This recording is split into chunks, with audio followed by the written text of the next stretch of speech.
បងប្អូនដែលហោះរូបភាពឬក៏វីដេអូដាក់ជាមួយនឹងបទចម្រៀងដែលមាននៅក្នុង Facebook ស្រាប់អត់ហើយដើម្បីធ្វើវាបានណាជាដំបូងយើងចូលមកកាន់ Facebook របស់យើងណាយើងចូលមកហើយយើងចូលទៅកាន់ profile របស់យើងហើយយើងចុចអាពាក្យនេះពាក្យ reel នេះពាក្យ reel ហ្នឹងហើយបន្ទាប់មកយើងចុច create reel ហើយយើង select រូបភាពឬក៏វីដេអូដែលយើងចង់ផុសតទៅពី select ហើយយើងចាំបន្តិចនេះយើងចុចកន្លែង audio នេះ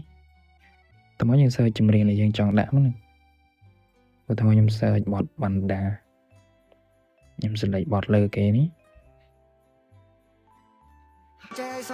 នេះស្ដាប់ហើយចង់ឃើញខ្ញុំស្រែតែអ្នកឯងជាអ្នកស្រែរឿងមិនចឹងជុំរឿងនឹងវាមិនចារឿងនឹងចឹងខ្ញុំ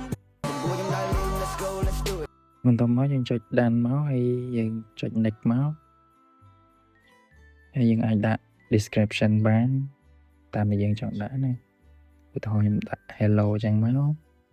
តោះមកខ្ញុំចុច share now តែប៉ុណ្ណឹងពេលវាពេញទៅយើងអាចរួចរាល់ហើយខ្ញុំដល់ជាញោរមេកុំគិតថាអ្នកmấtស្ត្រីអាចនៅចិត្តខ្ញុំមើលឲ្យខ្ញុំគិតទៅពេលខ្ញុំមកផ្លែអ្នកណាគេ